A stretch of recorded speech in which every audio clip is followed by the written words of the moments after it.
महाभारत भारतीय इतिहास और संस्कृति का एक महत्वपूर्ण महाकाव्य है, जिसमें धर्म, न्याय, नीति और मानव जीवन की अनेक जटिलताओं का वर्णन किया गया है।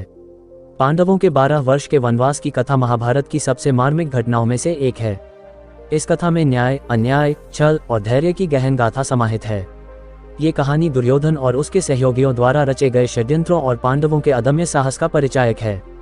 कहानी की शुरुआत, पांडव और कौरव दोनों कुरु वंश के राजकुमार थे। हस्तिनापुर के सिंहासन पर अधिकार को लेकर दोनों पक्षों के बीच लंबे समय से विवाद चल रहा था। पांडवों के पिता राजा पांडु हस्तिनापुर के राजा थे, लेकिन उनकी असमय मृत्यु के बाद धृतराष्ट्र ने राजगद्दी संभाल ली। धृतराष्ट्र के पुत्र दुर्योधन सिंहासन का अधिकारी बनना चाहते थे, लेकिन पांडवों की लोकप्रियता और योग्यता उनकी राह में बाधा थी। दुर्योधन ने पांडवों को हराने और उन्हें हस्तिनापुर से बाहर निकालने के लिए अनेक षड्यंत्र रचे। इन षड्यंत्रों में सबसे कुख्यात घटना थी जब उसने शकुनी के साथ मिलकर पासे के खेल का आयोजन किया। ये खेल पांडवों के लिए विनाशकारी सिद्ध हुआ। द्यूत क्रीड़ा, जुए का खेल। दुर्योधन और शकुनी ने छलपूर्वक पांडवों को जुए के खेल में शामिल किया। शकुनी ने अपने चालाकी से भरे दावों के जरिए युधिष्ठिर को हर बार हराया। युधिष्ठिर, जो धर्मराज कहलाते थे, अपने धर्म और प्रतिज्ञा के कारण लगातार दांव लगाते गए। उन्होंने अपनी संपत्ति, राज्य, अपने भाइयों और यहाँ तक कि द्रौपदी को भी दांव पर लगा दिया। शकुनी ने अपनी चालाकी से सब कुछ जीत लिया। द्रौपदी का अपमान सभा में हुआ, लेकिन भगवान श्री कृष्ण के आशीर्वाद से उनकी लाज बची। इस घटना ने पांडवों को गहरे अपमान और क्रोध से भर दिया। वनवास और अज्ञातवास का निर्णय। दुर्योधन ने पांडवों को अपमानित करने के बाद उनकी स्वतंत्रता की भी शर्त रखी। उसने ये प्रस्ताव रखा कि पांडवों को 12 वर्ष वनवास और 1 वर्ष अज्ञातवास में बिताने होंगे। यदि अज्ञातवास के दौरान उन्हें पहचान लिया गया तो यह वनवास फिर से 12 वर्षों के लिए बढ़ जाएगा। युधिष्ठिर ने अपने धर्म और शपथ का पालन करते हुए इस चुनौती को स्वीकार कर लिया। 12 वर्ष का वनवास। पांडवों ने अपने 12 वर्ष के वनवास की शुरुआत की। ये समय उनके लिए कठिनाइयों और संघर्ष से भरा हुआ था। उनके पास साधन सीमित थे, लेकिन वे अपने कर्तव्यों और धर्म का पालन करते हुए जीवन यापन करते रहे। 1. कठिनाई और त्याग। पांडव और द्रौपदी को जंगल में अनेक प्रकार की कठिनाइयों का सामना करना पड़ा। भोजन और पानी की कमी, मौसम की प्रतिकूलता और जंगली जानवरों का भय उनके दैनिक जीवन का हिस्सा बन गया। 2. भगवान श्री कृष्ण का मार्गदर्शन। इस दौरान भगवान श्री कृष्ण ने पांडवों का मार्गदर्शन किया। उन्होंने उन्हें धैर्य बनाए रखने और अपने उद्देश्य पर केंद्रित रहने की प्रेरणा दी। 3. ऋषियों से शिक्षा। वनवास के दौरान पांडवों ने कई ऋषियों और संतों से शिक्षा प्राप्त की। उन्होंने धर्म, युद्ध कौशल और नीति के बारे में ज्ञान अर्जित किया। ये ज्ञान उनके लिए भविष्य में महत्वपूर्ण सिद्ध हुआ। 4. कई चुनौतियों का सामना। वनवास के दौरान पांडवों ने अनेक दानवों और राक्षसों से युद्ध किया। द्रौपदी के अपमान के बदले के लिए द्रौपदी ने युधिष्ठिर और भीम से कई बार आग्रह किया, लेकिन युधिष्ठिर ने शांति बनाए रखने की सलाह दी। अज्ञातवास। 12 वर्ष का वनवास पूरा होने के बाद पांडवों ने अज्ञातवास में प्रवेश किया। इस अवधि में उन्हें स्वयं की पहचान छिपाकर रहना था। उन्होंने विराट नगरी में गुप्त रूप से काम किया।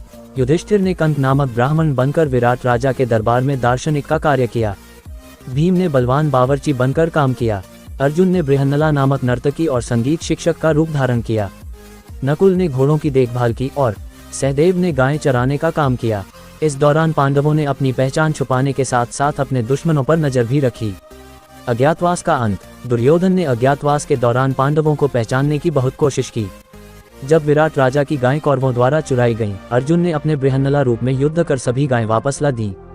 इस युद्ध में कौरव ये समझ गए कि पांडव अभी भी जीवित हैं। पुनः संघर्ष की शुरुआत। अज्ञातवास समाप्त होने के बाद पांडवों ने अपने राज्य को वापस मांगने के लिए हस्तिनापुर के दरबार में दूत भेजा। उन्होंने केवल 5 गांव मांगे, लेकिन दुर्योधन ने उनका ये प्रस्ताव ठुकरा दिया और युद्ध की ठानी। इस प्रकार पांडवों के 12 वर्ष के वनवास और 1 वर्ष के अज्ञातवास ने उनके धैर्य, साहस और धर्म की परीक्षा ली। यह उनके लिए आत्मनिरीक्षण, अनुभव और शक्ति अर्जित करने का समय था, जिसने उन्हें महाभारत के युद्ध के लिए तैयार किया। निष्कर्ष। पांडवों का 12 वर्ष का वनवास केवल शारीरिक संघर्ष का समय नहीं था, बल्कि यह उनके मानसिक और आध्यात्मिक विकास की यात्रा भी थी। इस अवधि में उन्होंने धर्म और अधर्म के बीच के अंतर को और स्पष्ट रूप से समझा। ये कहानी आज भी हमें ये सिखाती है कि कठिनाइयों के बीच धैर्य और साहस बनाए रखना ही सच्ची विजय का मार्ग है। महाभारत के अनुसार पांडवों ने 12 वर्षों के वनवास में कई कार्य और घटनाओं का सामना किया, जिनमें संघर्ष, शिक्षा, अनुभव और आत्म साक्षात्कार शामिल हैं। यहाँ 12 वर्षों के दौरान उनके मुख्य कार्यों और घटनाओं का वर्णन किया गया है। योजक चिन्ह, योजक चिन्ह, योजक चिन्ह। 1. वनवास की शुरुआत। पांडव और द्रौपदी ने अपना राज्य खोने और अपमान सहने के बाद वनवास का आरंभ किया। वे काम्यक वन जो कुरुक्षेत्र के पास स्थित था में रहने लगे। सभी ने अपनी संपत्ति और विलासितापूर्ण जीवन का त्याग किया और साधारण जीवन जीना शुरू किया। योजक चिन्ह योजक चिन्ह योजक चिन्ह 2 आध्यात्मिक मार्गदर्शन और शिक्षा। वनवास के दौरान पांडवों ने कई ऋषियों और मुनियों से भेंट की। उन्होंने धर्म, नीति, तपस्या और युद्ध कौशल के गूढ़ रहस्यों का ज्ञान प्राप्त किया। ऋषि वेदव्यास ने उन्हें धर्म और कर्तव्य का महत्व समझाया। योजक चिन्ह योजक चिन्ह योजक चिन्ह 3 अनेक ऋषियों की सेवा। पांडवों ने वनवास के दौरान कई ऋषियों की सेवा की और उनके सत्संग का लाभ लिया। ऋषि मार्कंडेय ने उन्हें धर्म और मानव जीवन के उद्देश्य की व्याख्या की। इस दौरान उन्होंने ब्राह्मणों और साधुओं के लिए भोजन और अन्य आवश्यकताओं की व्यवस्था भी की। 4 यज्ञ और तपस्या। युधिष्ठिर ने अनेक यज्ञ किए और तपस्या की। उन्होंने भगवान सूर्य से अक्षय पात्र प्राप्त किया, जिससे उन्हें भोजन की कमी नहीं हुई। इस पात्र ने उनकी और उनके साथ रहने वाले लोगों की भूख मिटाई। योजक चिन्ह योजक चिन्ह योजक चिन्ह 5 अर्जुन की दिव्यास्त्र प्राप्ति। अर्जुन ने इंद्र की आज्ञा पर तपस्या की और शिव जी से पाशुपत अस्त्र प्राप्त किया। इसके अलावा उन्होंने अन्य देवताओं से भी कई दिव्यास्त्र प्राप्त किए, जिनमें ब्रह्मास्त्र और वरुणास्त्र शामिल थे। ये यात्रा हिमालय और अन्य तीर्थ स्थलों पर हुई। योजक चिन्ह योजक चिन्ह योजक चिन्ह 6 द्रौपदी का अपमान और क्रोध। द्रौपदी ने बार बार अपने अपमान का बदला लेने के लिए युधिष्ठिर और भीम से आग्रह किया। युधिष्ठिर ने उन्हें धैर्य रखने और धर्म का पालन करने की सलाह दी। द्रौपदी का यह आक्रोश भीम और अर्जुन को प्रेरित करता रहा। योजक चिन्ह योजक चिन्ह योजक चिन्ह 7 भीम का राक्षसों से युद्ध। भीम ने वनवास के दौरान कई राक्षसों का वध किया। उन्होंने हिडिंब, बकासुर और कीचक जैसे दुष्टों का संहार किया। हिडिंब के साथ उनकी कथा से घटोत्कच का जन्म हुआ। योजक चिन्ह योजक चिन्ह योजक चिन्ह 8 युधिष्ठिर का धर्म और नीति पर ध्यान। युधिष्ठिर ने धर्म की गहरी शिक्षा प्राप्त की। उन्होंने न केवल तपस्या की, बल्कि यह भी समझा कि कैसे धर्म और न्याय का पालन युद्ध और शांति दोनों में किया जा सकता है। योजक चिन्ह योजक चिन्ह योजक चिन्ह 9 कीचक वध। वनवास के दौरान विराट राज्य में द्रौपदी ने कौरवों के साथ साथ कीचक जैसे दुष्ट से अपनी रक्षा के लिए भीम का सहारा लिया। भीम ने कीचक का वध कर द्रौपदी का सम्मान बचाया। योजक चिन्ह योजक चिन्ह योजक चिन्ह 10 ऋषि दुर्वासा का आतिथ्य। ऋषि दुर्वासा ने पांडवों की परीक्षा ली। अक्षय पात्र की सहायता से द्रौपदी ने ऋषि और उनके शिष्यों का सत्कार किया। भगवान श्री कृष्ण ने इस कठिन परिस्थिति में उनकी सहायता की। योजक चिन्ह योजक चिन्ह योजक चिन्ह 11 तीर्थ यात्रा। पांडवों ने वनवास के दौरान कई तीर्थ स्थानों का भ्रमण किया। उन्होंने गंगा, यमुना, सरस्वती और अन्य पवित्र नदियों के किनारे तपस्या की। हिमालय, बद्रीनाथ, केदारनाथ जैसे तीर्थ स्थानों पर जाकर आत्मज्ञान प्राप्त किया। योजक चिन्ह योजक चिन्ह योजक चिन्ह 12 दुर्योधन का उपहास और जल समाधि का प्रयास। एक बार दुर्योधन ने पांडवों का उपहास करने के लिए अपने सैनिकों के साथ वन में शिविर लगाया। ये देखकर द्रौपदी ने क्रोध व्यक्त किया। इस दौरान गंधर्वों ने दुर्योधन को पकड़ लिया। अर्जुन और भीम ने उसे मुक्त कर उसकी जान बचाई। योजक चिन्ह योजक चिन्ह योजक चिन्ह 13 सहदेव और नकुल का योगदान। नकुल और सहदेव ने वनवास के दौरान कृषि और पशुपालन में विशेषज्ञता हासिल की। उन्होंने पांडवों के भोजन और अन्य जरूरतों का प्रबंधन किया। योजक चिन्ह योजक चिन्ह योजक चिन्ह 14 श्री कृष्ण का मार्गदर्शन। श्री कृष्ण ने समय समय पर पांडवों को प्रेरित किया और उनका साहस बढ़ाया। उन्होंने भविष्य के युद्ध के लिए उन्हें तैयार किया। योजक चिन्ह योजक चिन्ह योजक चिन्ह 15 परीक्षाएं और चुनौतियां। पांडवों ने वन में कई परीक्षाएं दी, जिसमें शारीरिक, मानसिक और आध्यात्मिक सभी शामिल थीं। उनके धैर्य, संयम और साहस की कई बार परीक्षा हुई। योजक चिन्ह योजक चिन्ह योजक चिन्ह निष्कर्ष 12 वर्षों के वनवास में पांडवों ने धर्म, तपस्या, शिक्षा और आत्मज्ञान के मार्ग पर चलकर स्वयं को न केवल मजबूत बनाया, बल्कि भविष्य के महाभारत युद्ध के लिए भी तैयार किया। वनवास उनके जीवन की कठिन परीक्षा थी, जिसने उन्हें न्याय, धर्म और अपने कर्तव्य का पालन करना सिखाया। पांडवों के 12 वर्ष के वनवास और 1 वर्ष के अज्ञातवास के बाद उनकी कहानी और भी अधिक रोचक और महत्वपूर्ण हो जाती है। वनवास समाप्त होने के बाद उन्होंने अपने राज्य को वापस पाने और दुर्योधन के अन्याय का सामना करने के लिए कई प्रयास किए। आइए विस्तार से जानते हैं कि वनवास के बाद पांडवों ने क्या क्या किया। योजक चिन्ह योजक चिन्ह योजक चिन्ह 1 अज्ञातवास की समाप्ति और पहचान उजागर होना। अज्ञातवास समाप्त होने के बाद पांडव विराट नगर से बाहर आए और अपनी पहचान सार्वजनिक की। अर्जुन ने विराट राजकुमारी उत्तरा के विवाह का प्रस्ताव रखा, लेकिन अर्जुन ने उन्हें अपने शिष्य के रूप में स्वीकार किया। अंततः उत्तरा का विवाह अर्जुन के पुत्र अभिमन्यु से हुआ। 2 राज्य वापस मांगने का प्रयास। पांडवों ने अपनी प्रतिज्ञा पूरी करने के बाद हस्तिनापुर में अपने राज्य को वापस मांगने का निर्णय लिया। उन्होंने भगवान श्री कृष्ण को अपना दूत बनाकर हस्तिनापुर भेजा। श्री कृष्ण ने धृतराष्ट्र और दुर्योधन से शांति का प्रस्ताव रखा और केवल 5 गांव मांगे, इंद्रप्रस्थ, हस्तिनापुर, वारानावत, ऋक्प्रस्थ और एक अन्य। दुर्योधन ने प्रस्ताव ठुकरा दिया और कहा, सुई की नोक जितनी भूमि भी नहीं दूंगा। योजक चिन्ह योजक चिन्ह योजक चिन्ह।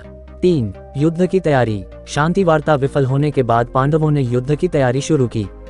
उन्होंने विभिन्न राजाओं से सहायता मांगी। कई राजाओं ने पांडवों का समर्थन किया, जैसे राजा द्रुपद, पंचाल और मथुरा के यादव। कौरवों को कर्ण, भीष्म, द्रोण और अश्वत्थामा जैसे योद्धाओं का समर्थन मिला। योजक चिन्ह योजक चिन्ह योजक चिन्ह। 4. कर्ण का रहस्य उजागर होना। इस दौरान कर्ण को अपनी जन्म कुंडली के बारे में पता चला कि वह कुंती का पुत्र और पांडवों का बड़ा भाई है। कुंती ने कर्ण से आग्रह किया कि वह युद्ध में पांडवों के खिलाफ न लड़े। कर्ण ने कुंती को वचन दिया कि वह पांडवों के अलावा अर्जुन को कोई नुकसान नहीं पहुंचाएगा। योजक चिन्ह योजक चिन्ह योजक चिन्ह। 5. भगवान श्री कृष्ण की भूमिका। भगवान श्री कृष्ण ने पांडवों का मार्गदर्शन किया। उन्होंने अर्जुन को गीता का उपदेश दिया, जिससे अर्जुन का मोह भंग हुआ और वह अपने कर्तव्य के प्रति जागरूक हुआ। योजक चिन्ह योजक चिन्ह योजक चिन्ह। 6. कुरुक्षेत्र का महायुद्ध। पांडव और कौरवों के बीच 18 दिन का महायुद्ध हुआ। इस युद्ध में कई बड़े योद्धा मारे गए, जैसे भीष्म, द्रोणाचार्य, कर्ण और दुर्योधन। भीम ने दुर्योधन की जान तोड़कर उसका वध किया। अश्वत्थामा ने पांडवों के पुत्रों की हत्या कर दी, लेकिन पांडव बच गए। हाँ, पांडवों ने 12 वर्ष के वनवास और 1 वर्ष के अज्ञातवास के बाद कौरवों के साथ युद्ध किया। ये युद्ध कुरुक्षेत्र का महाभारत युद्ध कहलाता है और यह भारतीय महाकाव्य महाभारत का सबसे महत्वपूर्ण हिस्सा है। इस युद्ध का मुख्य कारण कौरवों द्वारा पांडवों को उनका राज्य और अधिकार न देना था। योजक चिन्ह योजक चिन्ह योजक चिन्ह। कौरवों और पांडवों के युद्ध के कारण। 1. द्रौपदी का अपमान। जुए के खेल में हारने के बाद द्रौपदी का भरी सभा में अपमान हुआ, जिसे पांडव कभी नहीं भूले। 2. राज्य लौटाने से इनकार। वनवास और अज्ञातवास की शर्त पूरी करने के बाद पांडवों ने अपना राज्य लौटाने का अनुरोध किया, लेकिन दुर्योधन ने कहा कि वह सुई की नोक जितनी भूमि भी नहीं देगा।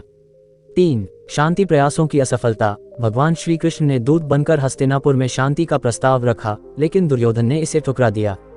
योजक चिन्ह योजक चिन्ह योजक चिन्ह। युद्ध की शुरुआत। कौरवों और पांडवों के बीच कुरुक्षेत्र में महायुद्ध हुआ।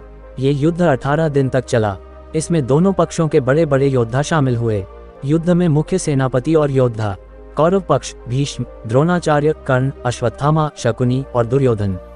पांडव पक्ष अर्जुन, भीम, युधिष्ठिर, नकुल, सहदेव, श्री कृष्ण सारथी के रूप में। योजक चिन्ह योजक चिन्ह योजक चिन्ह।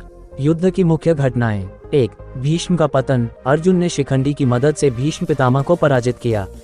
2. द्रोणाचार्य का वध। युधिष्ठिर की रणनीति और धृष्टद्युम्न के हाथों द्रोणाचार्य मारे गए। 3. कर्ण का वध। अर्जुन ने भगवान श्री कृष्ण की सहायता से कर्ण को मार दिया। 4. दुर्योधन का वध। भीम ने गदा युद्ध में दुर्योधन की जान तोड़ दी।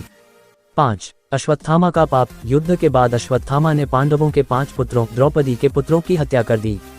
योजक चिन्ह योजक चिन्ह योजक चिन्ह। युद्ध का परिणाम। पांडवों ने युद्ध जीत लिया और धर्म की स्थापना हुई। युधिष्ठिर को हस्तिनापुर का राजा बनाया गया। कौरव वंश का अंत हो गया। इस युद्ध में लाखों लोग मारे गए और भारत के कई राजवंश नष्ट हो गए। योजक चिन्ह योजक चिन्ह योजक चिन्ह। निष्कर्ष। पांडवों और कौरवों के बीच ये युद्ध अनिवार्य था, क्योंकि कौरवों ने हर प्रकार से पांडवों को अन्याय और अपमान सहने पर मजबूर किया था। पांडवों ने इस युद्ध के माध्यम से धर्म, सत्य और न्याय की स्थापना की।